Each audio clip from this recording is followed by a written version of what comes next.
Nothing's certain in politics, but professionals know one thing. Subscribing to the Cook Political Report is the right decision in every election cycle. For more than 4 decades, the Cook Political Report has been providing political professionals with the right analysis to help them invest political capital with confidence. A deep knowledge of the past, combined with a meticulous, unbiased analysis of the present, produces the most accurate predictions of the future, time and time again. Because it's all backed by data from every input that decides elections for president, Congress, and governorships. Subscribers to the Cook Political Report get the clarity they need through smart analysis that you won't get anywhere else. Like the very latest outlook for every race and access to our analysts. Amy Walter, David Wasserman, Carrie Dan, Jessica Taylor, Aaron Covey, and Matthew Klein. The Cook Political Report offers the right analysis, The right analysis. The right analysis. The right analysis. for getting it right. Go to cookpolitical.com/subscribe.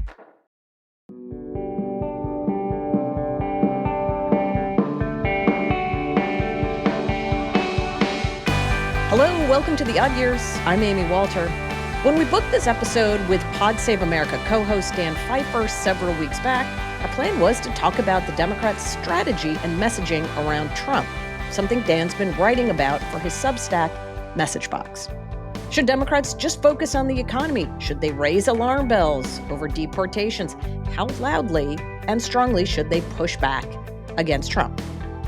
And we do discuss that, but as it turned out, there was a lot more to talk about with Dan. For one, as a former Obama senior advisor, I wanted to ask his thoughts on the new reporting coming out about Joe Biden's health and how his inner circle worked to conceal it. Also, we received an important report from the data firm Catalyst about 2024 voters, shedding more light on why Kamala Harris lost and Donald Trump won. As a fellow data nerd, I knew Dan would be ready to dive into it. We recorded this on Wednesday, May 21st, and bonus, you can watch our entire conversation on our YouTube channel. Okay, here's Dan Pfeiffer. Dan Pfeiffer, hello. Thank you for joining me. Happy to be here. So, you're a man who wears many hats. You're a communications guy. You're a political strategist guy. You're a podcast guy. Yeah, like everyone else these days. Like everyone else these Yes. days. But I want you to just put on the Dan Pfeiffer hat for a minute, Yep. just you as yourself, and talk about the revelations coming out about Joe Biden, both his challenges as president with this new book, his mental acuity challenges, as well as the cancer diagnosis. I would love to just get Yeah, your personal perspective on all of this. sure. I mean, obviously, the cancer diagnosis is incredibly serious and sad, and like so many other people, although not everyone in politics, thinking about and sending all the best possible wishes to President Biden and his family as he fights, as he deals with his cancer and as he fights.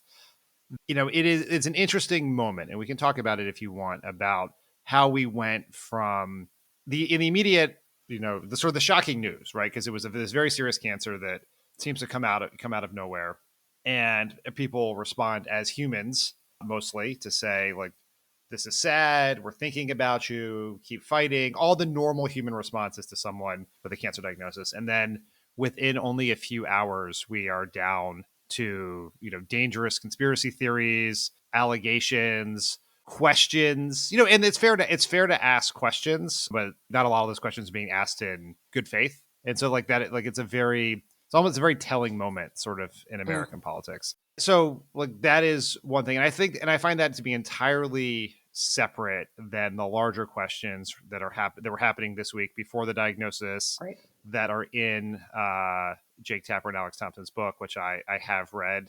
And that raises, a set of serious questions for the Democratic Party about how we got to this moment. And you can have those questions and want to have that conversation without, even if you don't buy the premise that there was some massive cover up either within the Biden administration, within the Democratic Party writ large, or in the media to hide Biden's age. But the most important part from a purely political perspective is the voters were not surprised by any of this, like maybe the details, but they were telling Democratic voters, including majorities of Democratic voters, were telling pollsters for years that Biden was too old. They didn't think he should run for re-election. And President Biden and his team did not listen. Not enough Democrats spoke out publicly about that. And we put ourselves in a position where a winnable election, a tough environment, but a winnable election was lost with great, great consequences that we're seeing every day.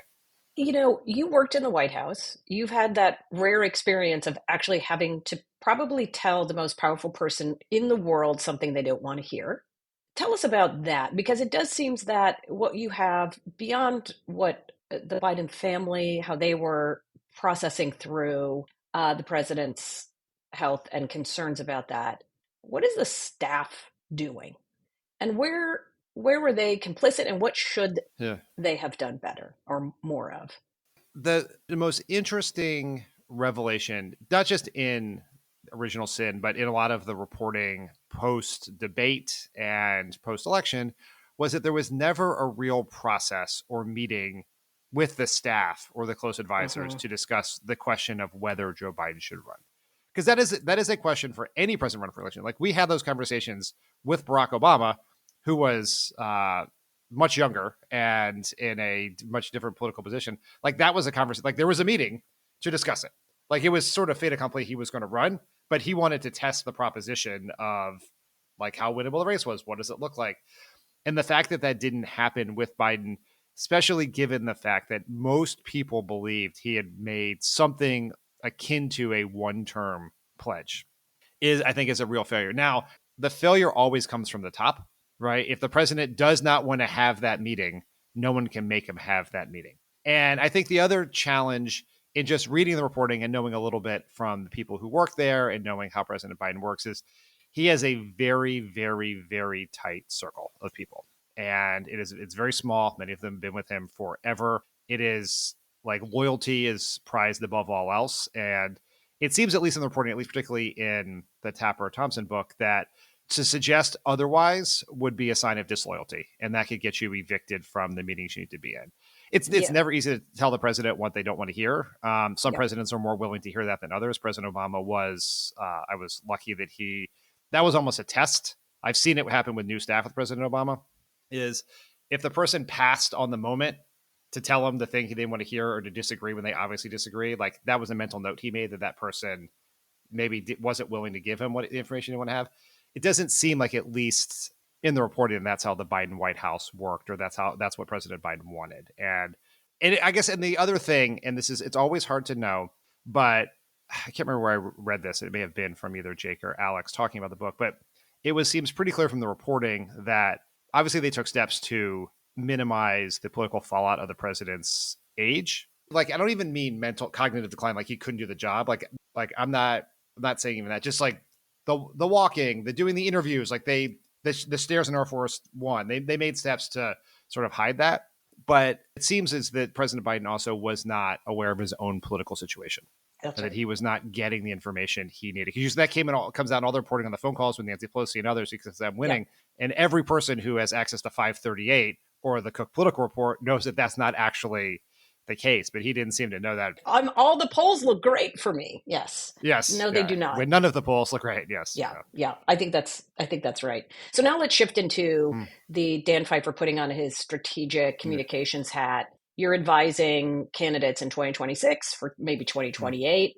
How should they be talking about this? It depends on who the candidate is. Like, it is easier if you were just a random member of Congress to talk about this than if you were in the president's cabinet or you were a Senate leader who was meeting with him on a somewhat regular basis. Yeah, if you're Chuck Schumer and you go on TV and they ask you about it and he just keeps deflecting and say, we're looking forward. We're looking forward. Yeah. We're not going back. That doesn't seem like the right answer. You just have to answer it honestly, which is, and I think like this is complicated because it seems clear that the president had good days and less good days. And you may not have seen him on the less good days. And I actually, this is in the book, but I've only seen President Biden once since he was elected. And I was at a reception at the White House around the White House Correspondents' Dinner. He gave remarks. He was not good. Like he told the same story twice in there. He just seemed really, like, to me, old and tired, not in some form of like cognitive decline. Like, I haven't seen him in person before that for since Obama left the White House, and he recognized me. So but you see him and you're like, oh, that. But I also know that no president's best moment is 7 p.m. on a Friday night. Like that, even Obama was not happy there. And so I think for Democrats, you just have to answer it honestly, which is obviously Joe Biden should not have run.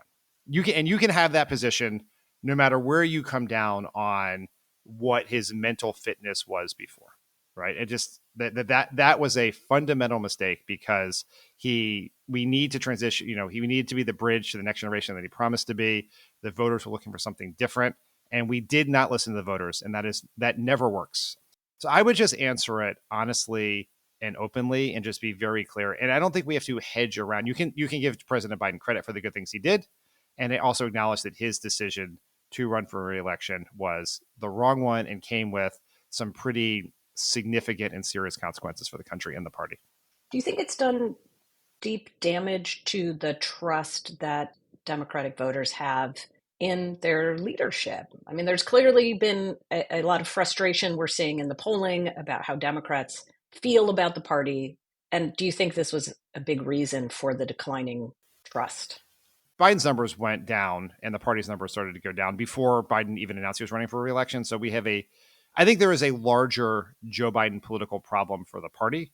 He was it's not his fault. He was president during the first inflation in 40 years. And he sort of came to represent something that was not as much change as people wanted, right? It was a defense of a broken political system. So I need to see more evidence to say that how Democrats responded to the questions around Joe Biden's age is the specific reason or a driving reason of why our party's approval ratings are in the dumps. I think it is fair that this idea that the voters told us they wanted one thing and we did the other one thing and we're pretty dismissive of the concerns. And that was true in the early days of inflation too, just sort of this I know better approach. And I think that hurts with the base. It seems I would have this experience in 2022 where I'd be at a barbecue with people who aren't in politics or a kids event with all the parents. And people would say, Joe Biden's obviously not running for re-election. They'd be shocked when I said that. I got that every time from normal people would say that to me all the time. He's not running, right? Yeah. And then if you go to DC, you're at a meeting of people in politics, of course he's running for re-election. And that dissonance, I think, was problematic because when people see one thing and you tell them the other thing, that has consequences. We have a hole to dig out of. That hole is not just because of Joe Biden, but sort of the reaction to his presidency and then his decision to run for re-election is part of that hole. I think that is very, very well said. And speaking of a hole, you and I both dug into the Catalyst 2024 data. For those who don't know what Catalyst is, it's a Democratic data analytics company, very well respected actually across the aisle and with academics. And what they do is they dig into the voter file. So it's basically an exit poll, but with an ability to actually look at who came in and who came out of the electorate. And you and I both kind of came to the same conclusion, which is it's quite remarkable to see in print just how much the Obama coalition, that coalition that you and your colleagues put together in 2008 and 2012, has shifted to becoming the Trump coalition. Younger voters, voters of color. I mean, Dan, I thought of you when I was looking through that data. And I was just thinking, if I had called the Obama campaign in 2012 and said, hey, the electorate is going to be only 72% white and is going to be more heavily Latino than ever and is going to be younger than ever, Chicago would have been over the moon. They'd say we're gonna win by 10 points. Yeah. That actually hurt Democrats this time. So what happened? I mean, what you have hit on here, when you say the Obama coalition became the Trump coalition, what that's specifically referring to, and you made this clear in your piece on it, but is that in 2008, 2012, Obama was the emerging coalition. It was a coalition driven by the fastest growing parts of the population. It was a movement that did better the more people voted. You were rooting for higher turnout. You were trying to register as many new voters as possible. You're trying to bring as many people into the process as you can. And there was this wealth of voters out there that you could go get. We would used to call it, it was a very expandable electorate, right? The states where there were lots of voters who were not registered were states we wanted to compete in because we thought those were our voters. We just had to go turn them out. And Republicans back in the 2010s were hanging on for dear life to this shrinking out of step coalition. that happened to vote more often than the other coalition. So you could win some elections, but there was an expiration date on the whole thing. And that is completely flipped over the course of 12 years. And that's incredibly alarming. And so I think it's a couple of things. And there are no easy answers here. Democrats have lost the cultural war since 2016. Like if you are under 30, if you're 30 years old right now, here's your Democratic politicians. You had Hillary Clinton, who, if you were under 30, you did not love and probably did not support in the primary. You had Joe Biden, who you did not love and did not support in the primary, but then did turn out for because you wanted to beat Donald Trump. Then Joe Biden stayed when you thought he was going to leave. And then you ended up with Kamala Harris, who you might have liked in a different scenario, but she was thrust upon you with 106 days to go. So for an entire, more than a decade, the face of the Democratic Party was someone that could not connect with young people on a cultural level in a way that Bill Clinton could, and to a certain extent in the 90s, and Obama certainly could in 2008, 2012. And we're not cool. We're not interesting. We have become in the minds of a lot of us, not always fair, but sort of the crossing guard party, the hall monitor party. So that's one. So we lost cultural war. The other thing is we truly, and this is related, but we got absolutely killed in the communications world shifted, and we did not shift with it in any real way. We are still a party that is incredibly dependent on the twin vehicles of the traditional media and paid television advertising to communicate. And that is very, very effective in midterms when you have highly engaged older voters who still consume linear television. When you get to the general electorate, voters under 40 do not watch and do not consume ads. And this is such an important point that gets lost. We spend all this money to buy ads on football games or The Bachelor, these few quasi-monocultural events where people can watch it because there will be young people watching. But they are culturally attuned to not believe television ads. Mm-hmm. And this is like what they believe and what they listen to is influencers with whom they have a relationship with online, a parasocial relationship with. And then, you like for people of my generation will say, that seems insane. Why would you trust Joe Rogan to tell you what supplements to buy? And they would be like, why would you trust GlaxoSmithKline to tell you what medicine to buy? So we did not develop a infrastructure or a muscle or a strategy for communicating in the new media in a way that was effective. And you could see that in how the Harris campaign communicated, with a few notable exceptions, like the Call Her Daddy interview throughout that 106 days. Let's get to the chicken and the egg of that, which I think is such a good point, because you can argue that without Donald Trump, Republicans wouldn't have had an inroad into those new areas of communication, right? Because he was such a cultural icon. And because he was so comfortable in those spaces, right? This is a guy who did reality TV before reality TV was really a thing.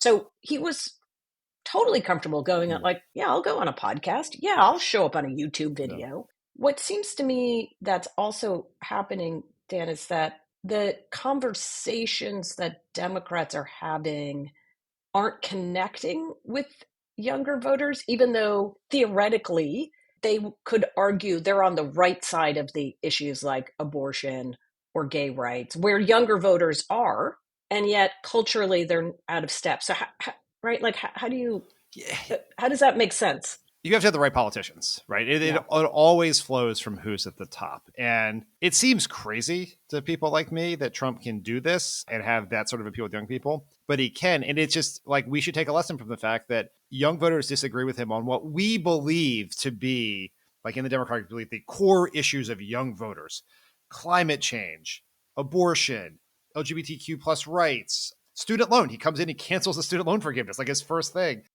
But he connects with some portion of them culturally. He seems like someone who will fight for them, who can relate to them, who is against the system that they feel is not serving them. And we have to probably start working, like, we are very issue forward in our party, and we're very serious with all the I's dotted and the T's crossed issue forward. And we have to think a little larger, a little more symbolically about how we talk about issues.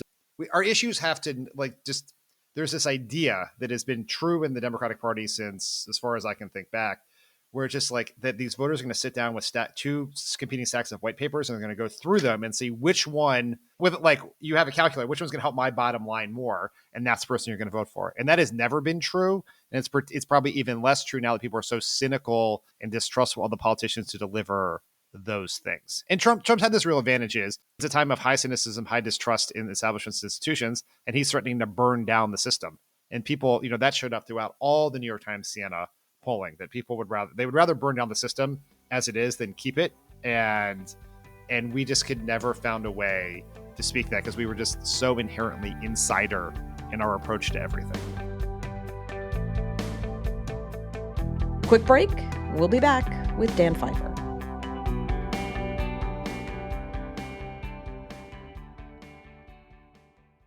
It might be a political odd year, but here at the Cook Political Report, we're as busy as ever. Over the last few weeks, we've rolled out our race ratings for governors, the House, and the Senate. It's not too early to think about next year's midterms, and we have everything you need to know about these races. But it's only available to Cook Political Report subscribers. So don't wait. Join us. Go to cookpolitical.com/subscribe. Listeners can use the discount code ODD10, that's ODD, the number 10, to save 10% on any subscription. This offer is available only to new subscribers. The economy is once again the top conversation in our politics.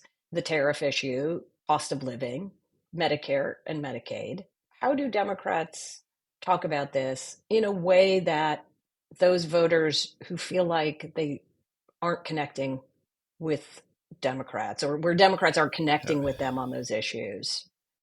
It starts with the very simple proposition of running down or driving down how they think about Trump and the Republicans on the economy, which we have that advantage now with the tariffs, with just how people feel. The fact that he ran on the economy and costs and then decided to launch a high profile, chaotically rolled out policy to raise costs and weaken the economy. And that even if his approval ratings maybe ticking up a little bit here, his economic approval and his job approval are now in line in a way in which they weren't before. What that has done, I think, is pierce the bubble or undermine the core political strength of Trump, other than his communication skills, is that because he was a quote unquote businessman who played a businessman on reality TV on a highly watched show for a decade, people think of he has this credibility as someone who can manage the economy. And then he had the advantage of the fact that people look back very fondly on the economy compared to now from his first term, even if there's a little evidence that he did more than simply just not destroy the economy that Barack Obama built over 8 years, in my personal opinion. So you have that nostalgia. The way he's handled the first 150 days or whatever it is of his first term is undermine the first part of it. And so I think we have to do that. And then I think actually we're going to solve our economic problems by where it's not going to be new policies. We're not going to come up like, oh, here's our expanding Social Security policy, although I'd be fine if we were for that, or here's our new version of universal health care, although I'd be fine if we for that. We have to affect our brand, and we have to be seen as people who will take on powerful interests in the system as is. And one way to do that, and we need the right candidates to do this, is to run as reforming outsider, populist reformers.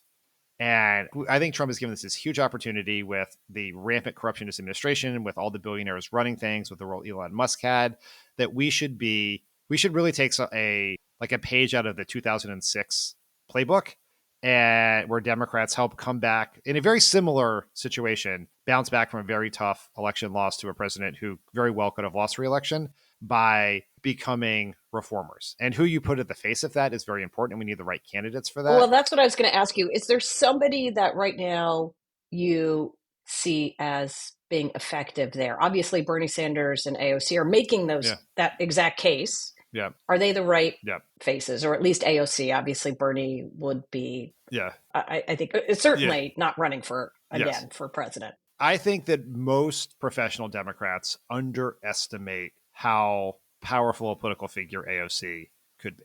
She is an outsider. She can communicate in the modern ways. She, like Trump and like Obama and some others, she knows how to get attention and use it. And that is incredibly powerful. And it helps her so much that the Republicans always attack her for being a bartender or a cocktail waitress. Like that, keep doing that, right? If you want that, because you don't seem like a politician. You seem like a normal person who could relate to young people. And like, obviously, her approval ratings and other things, would go in the con column, but she would be a cultural phenomenon if she were to run for president in a way that, I don't know whether that means she would win the nomination or not, but I think would be much more powerful than people think and could do a lot to actually reverse some of the stuff we saw in the Catalyst report, that with the gains Trump made with certain segments of the voters, working class voters, younger voters, Latinos, I think across the board. I also think Ruben Gallego is someone who has a similar, he's a different approach, but he really comes off as a normal guy. He's a veteran. He can go into with young men. He's someone who demonstrated this in his Senate race, who thinks very creatively about how to do that, who can go into some of these spaces that we sort of annoyingly call the manosphere online and have conversations and talk to people. Like what Pete Buttigieg did on the Flagrant podcast is an example of someone who could do this. Probably not highlighting transportation secretary in his resume the whole bunch over the course of that, but he also is a good communicator, knows how to get attention, and has a unique story that doesn't feel like a traditional politician. And so, those are some examples there. I think there's two paths for the Democratic Party here. One is this could be the 2028 nomination, be one of those nominations you really want. It looks a lot like George H.W. Bush at the end of his third term, because this sort of feels like Trump's third term. It's at the end. We've been living in this Trump decade forever. He doesn't deliver on his promises. People sour. He has low approval ratings. His potential successors are not particularly exciting. And any Democrat who could be a decent candidate could win that, right? It's just one of those where if you win the nomination, you might end up being the favorite for the presidency just because people are going to snap back after all of this. Over the long term, though, which is sort of what Biden was like an interregnum presidency. Like what Democrats really have to wrestle with, and you know this better than anyone else, is what the 2032 electoral map is going to look like, because of population shifts.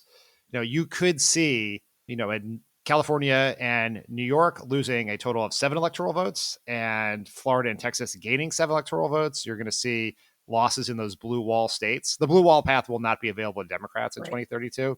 And so you're going to need someone who can win a high turnout election with a diverse emerging coalition. And that has to be someone who is not just an accidental president in 2028. And so there's this argument to the party that you have, we could win the House in 2026, but just by kind of just existing, right? Like not stepping on a rake.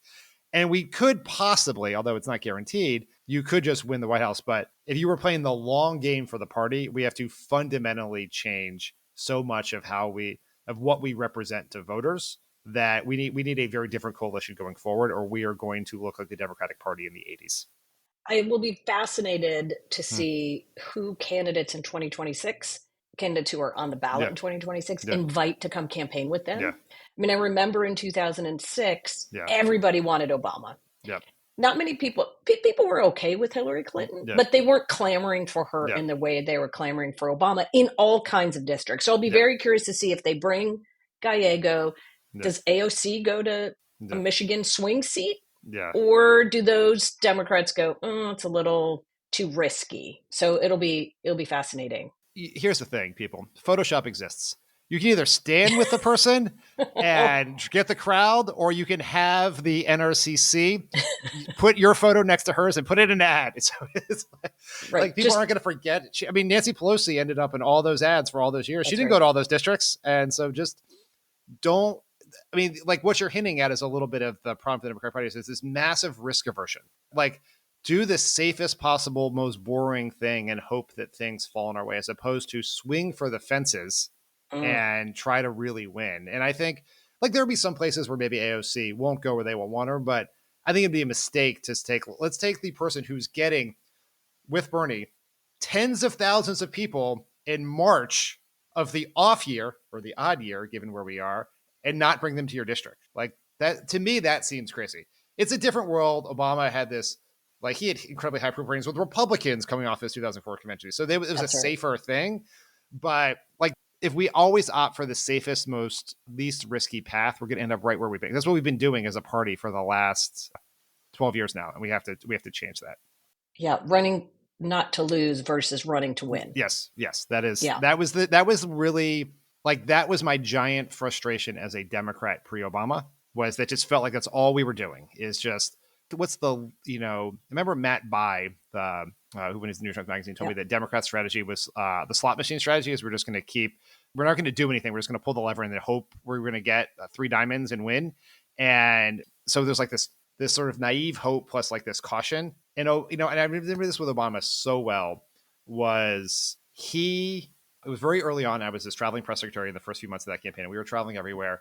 And he did an interview with David Brooks, which all seems crazy for a candidate to do now. And he talked about how maybe it was Fareed Zakaria. I can't remember, but he did an interview with, it was Thomas Friedman. And in it, he talked about how one of the most beautiful, they were talking about the Middle East, and one of the most beautiful sounds was the call to prayer. And we had a whole conversation, like in the morning call, being like, that is an insane thing for Barack Hussein Obama to say in early 2007, potentially running against John McCain, and like we're highlighting this weakness. And so they're like, Dan, I know you've worked on the campaign for 3 weeks like the rest of us. Can you go talk to the senator about why he shouldn't say that? So I went over there and I did it, and he sort of looked at me as like, we're not playing that way. We're not playing scared of like national security politics. We're just going to like do our thing. And I think we need more Democrats who just think that way. Just be brave. And like that gets at the AOC thing, right? Like I have no idea if she's going to run or if she's the right nominee, but like there's real talent there, and Democrats should be open to that, because one of the tests of electability for Democrats in 2028 should not just be what your approval ratings are, what your numbers look like with this segment of swing voters. It should be, can you communicate? Can you get your message out? Can you navigate tricky situations? Can you go on, like, I know Rogan's a stand-in for them, but can you go on these podcasts and deal with people? Can you go on Fox News and hold your own? Can you get on the debate stage and hold your own? Like, we have to think about how you gain, utilize, and leverage attention as one of the core tests of electability. And we should look at that with all the candidates, because a lot of candidates look great on paper, but when it push comes to shove, they cannot do it or are unwilling to do it or are too risk adverse to do it. And so we should look like that should be like for every activist, for every Democratic operative, for every donor, that should be a test we look at. Which leads me directly to this question that I wanted to ask you. In fact, it was the reason I wanted you on the podcast in the first place. Well, first of all, I love talking to you, but you had written something right when this Abreu Garcia conversation was starting, speaking of risk averse. And there was this whole debate, and I think there's still a debate among Democrats about whether to avoid talking about immigration. This is an issue that benefits Donald Trump. It's a so-called 80-20 issue for Republicans, and Democrats should stay far away from it. Just talk about the economy, just talk about healthcare.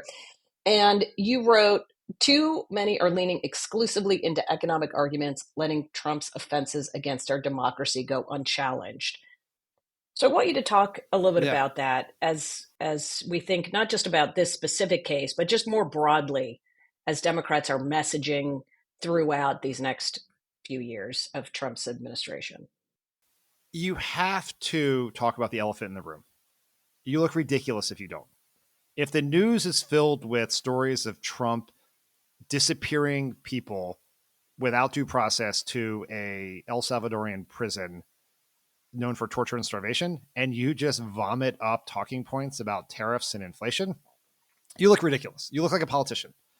Just like go talk authentically. Like if you talk to Democrats privately, they all think this is horrendous and terrible, and they're passionate about it, but only some of them are talking about it in that way. The others think, oh, this is a mistake. You just have to talk about things. We overthink this stuff so much. I think we have, as a part, and I am as you know, a huge data nerd, but I think we have become captive to random controlled tested messaging, where it's like, obviously, if you ask people what the most important message is, they're going to say, I don't cut Medicaid or Obamacare or Medicare to pay for tax cuts for the wealthy. That has been the best testing message, since Medicare passed, right? It's like, obviously that, but you have to sort of go talk about the things that are happening. That's one thing Trump is very good about. He sees where attention is and he goes and talks about it. And talking passionately and authentically about something you care about and seeming like you have the strength and the courage to talk about it has value, even if it doesn't show up in the immediate poll testing of that language. Like no one is like telling Trump not to go talk about some of these things. Like they seem crazy to talk about it. He does. And, it's one of the things that showed up in, I think this was David Shore's firm that can't remember who did it, but there was I saw one of these tests where these are the most popular messages, and like it was early in the budget process. So like this Medicaid message is by far the most popular. It's in the 99th percentile of all messages tested, whatever else. But it only there was only like 4% of all political TikToks were about the budget. It's like you have to find Democrats find the most persuasive message, and Democrats find and Republicans tend to look for the most engaging message online and try to make it persuasive. And I think we need to think a little bit more like that.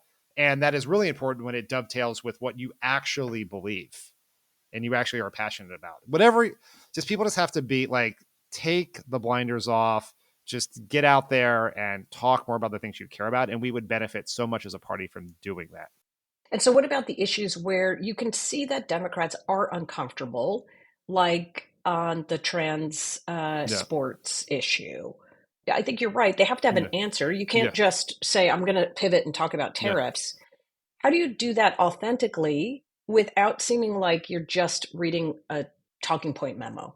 Yeah, I mean, it's not easy, right? And some people are going to be better at it than others. I think one thing to do is to call out what the Republicans are doing with the transport issue, talk about how few people this actually impacts, and talk about what they're trying to distract from, and show real sympathy and compassion for trans people in this country. Though to meet where a lot of voters are right now, which is there's a concern about fairness. Yeah. There's a concern about safety. There are all those things that I think this is where Democrats have gotten themselves sort of twisted around the axle, is not addressing the real concerns that people have about a lot of these issues. I think you can talk to you can acknowledge people's concerns about that. The President of the United States and senators and are not the ones like regulating the rules in the local little league or the high school swim team or whatever else that is. So I think you can acknowledge people's legitimate concerns. You should not dismiss them as de facto bigotry. But what is the wrong approach is, because it seems cynical and is morally wrong, is to decide that the way we're going to do this is by sister soldiering the trans community. Because it's not even what happened in the election. Like we have seen Democrats seem culturally out of touch for some segment of voters. How Republicans have talked, like certainly that particular ad, which was not about transports, it was about taxpayer-funded gender assignment of surgery for undocumented immigrants in prison, which is that would be an A+ answer to most unpopular position possible in American politics in a poli-sci 101 class.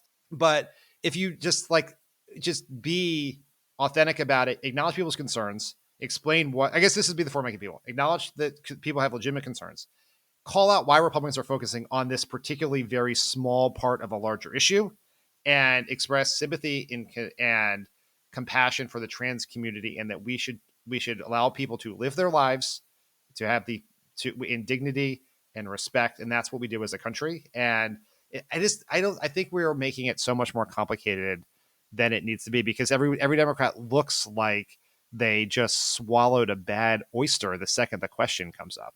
And so just talking about it, like, we need people in our coalition who disagree with us on a whole bunch of issues, and we can acknowledge their disagreements, treat them in good faith, but it doesn't mean we have to change our positions to align with the furthest right voter we need in our coalition. Dan Pfeiffer, thank you so much for coming on and talking with me. Really appreciate it. It was fun. Thank you so much for listening to The Odd Years. If you liked what you heard or want to make a suggestion, leave us a review or recommend us to a friend. You're our best way to get the word out about what we do. And if you want more from the Cook Political Report, consider becoming a subscriber. Go to cookpolitical.com/subscribe. Listeners can use the discount code ODD10, that's ODD, the number 10, to save 10% on any subscription. This offer is available only to new subscribers. The Odd Years is brought to you by the Cook Political Report and is produced by Becca Kaufman.